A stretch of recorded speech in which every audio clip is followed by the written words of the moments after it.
आज हम लोग सेल्फ स्टीम कार्यक्रम के अंतर्गत किस टॉपिक के बारे में पढ़ रहे हैं बच्चों? कुपोषण। हाँ, किसके बारे में? कुपोषण। कुपोषण के बारे में।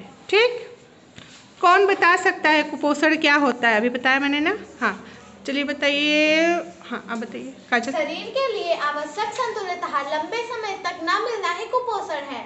हाँ, संतुलित आहार, इसमें एक शब्द आया ना? संतुलित आहार के बारे में कौन बताएगा? आइए अंशिका, बताइए। जिस आहार में सभी पोषक तत्व उचित मात्रा में उपस्थित होते हैं उसे ही संतुलित आहार कहते हैं। हाँ, जिस आहार में सभी पोषक तत्व, अब इसमें कौन सा शब्द आया? पोषक तत्व। पोषक तत्व, इसके बारे में कौन बताएगा? नहीं, इधर से नहीं। अब चलिए धनंजय, आप बताइए बेटा। वो तत्व जो हमें पोषण देते हैं पोषक तत्व कहलाते हैं। सिंपल सा, वो तत्व जो हमें क्या देते हैं? पोषण देते हैं, जिससे हमारी क्या होती है? वृद्धि। हाँ, क्या होती है? वृद्धि। हाँ, हमारा हर प्रकार का विकास होता है। वो क्या कहलाती है?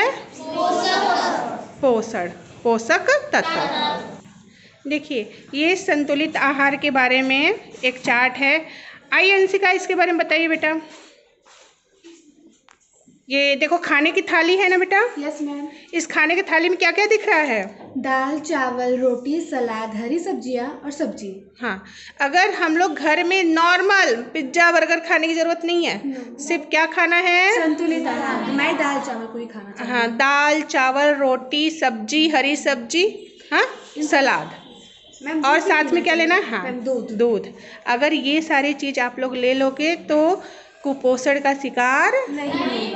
हाँ, इसमें देखिए संतुलित आहार किसे कहते हैं, बताइए अंशिका। जिस आहार में सभी पोषक तत्व जैसे कार्बोहाइड्रेट, प्रोटीन, वसा, विटामिन, खनिज, लवण, जंत एवं रेशे उचित मात्रा में उपस्थित हो उसे संतुलित आहार कहते हैं। ये सारे पोषक तत्व हैं। क्या है? पोषक तत्व। चलिए बच्चे आराम से हो जाओ, नहीं आप लोग थक जाओगे।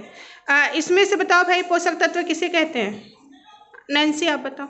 कार्बोहाइड्रेट, प्रोटीन, वसा, विटामिन, खनिज, लवण। हाँ, अब इसमें पहला शब्द क्या आया? कार्बोहाइड्रेट। कौन बताएगा कार्बोहाइड्रेट किस में पाया जाता है? बैठो नैन्सी। कार्बोहाइड्रेट किस में पाया जाता है, कौन बताएगा? आप बताओ नेहा। आलू, चावल, रोटी। हाँ, तुम लोग खाने में आलू का चोखा खूब खाते हो ना? Yes ma'am. खाते हो ना? Yes ma'am. और रोटी और चावल, इसमें बहुत ज़्यादा मात्रा में कार्बोहाइड्रेट पाया जाता है जो हमें एनर्जी देते हैं। और ऊर्जा किसे कहते हैं? कार्य करने की क्षमता को ऊर्जा कहते हैं। Very good. दूसरा शब्द क्या आया था?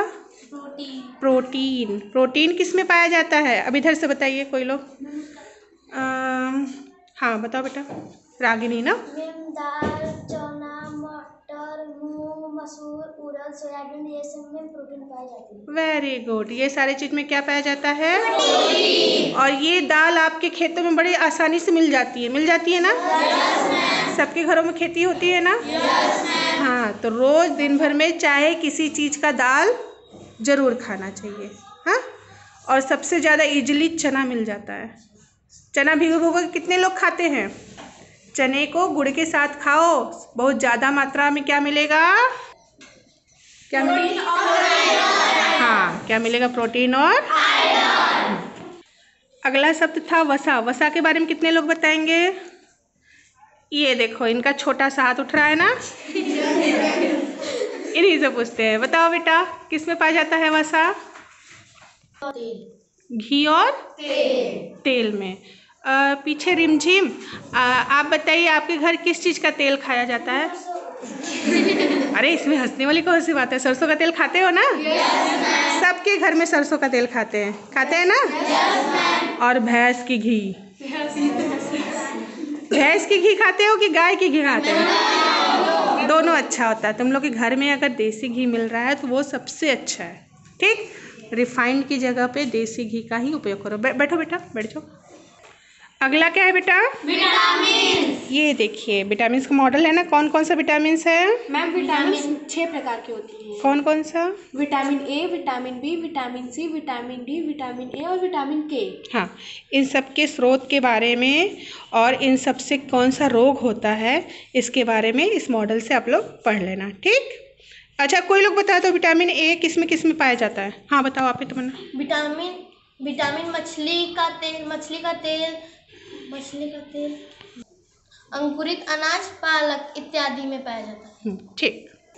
अब चलो, ये सारे तुम लोग पोषक तत्वों के बारे में जान लिए। अब थोड़ा थोड़ा ऊपर कर दो बेटा। अब कुपोषण के बारे में जान लो। कुपोषण ये है जिसमें शरीर के लिए आवश्यक संतुलित आहार लंबे समय तक न मिले। हाँ, तो आपने संतुलित आहार जान लिया क्या होता है, पोषक तत्व जान लिया क्या होता है, और इसके लक्षण क्या क्या है।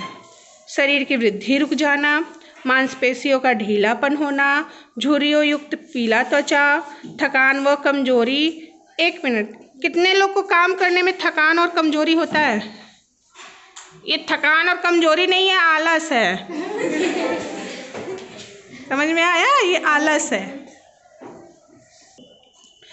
इसके अलावा है थकान हो गया ना, चिड़चिड़ापन, बालों का रूखापन, पाचन क्रिया में गड़बड़। तो ये सारे लक्षण हो गए। अब इसका देखो प्रभाव क्या क्या होता है कुपोषण का।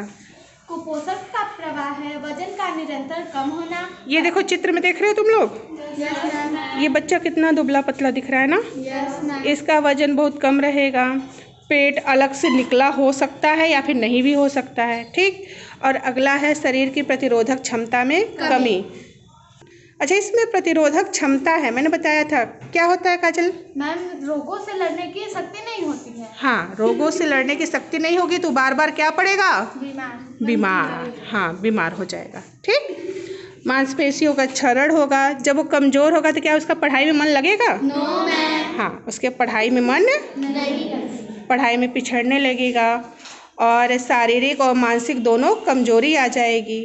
ठीक। तो ये सारे इसके प्रभाव होते हैं। तो अब तुम लोग अपने से बताओ, इसको पोषण को हम लोग कैसे खत्म कर सकते हैं? काजल अपनी जगह पे जाइए। संतुलित आहार किस किस चीज़ों में पाई जाती है, या क्या है संतुलित आहार?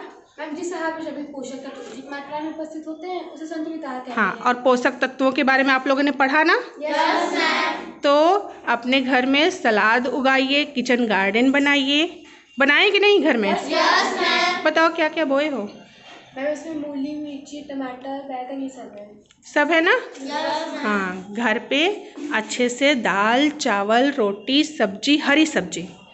इस समय तुम लोग के घर में एक हरी सब्जी बहुत ज़्यादा मात्रा में पाई जाती होगी, पालक और सेम। बहुत फायदेमंद होता है सेम, होता है ना फायदेमंद? ये देखो, सेम या कोई भी मौसमी सब्जी को फलों में तुम लोग के घरों में इस समय क्या मिल रहा है?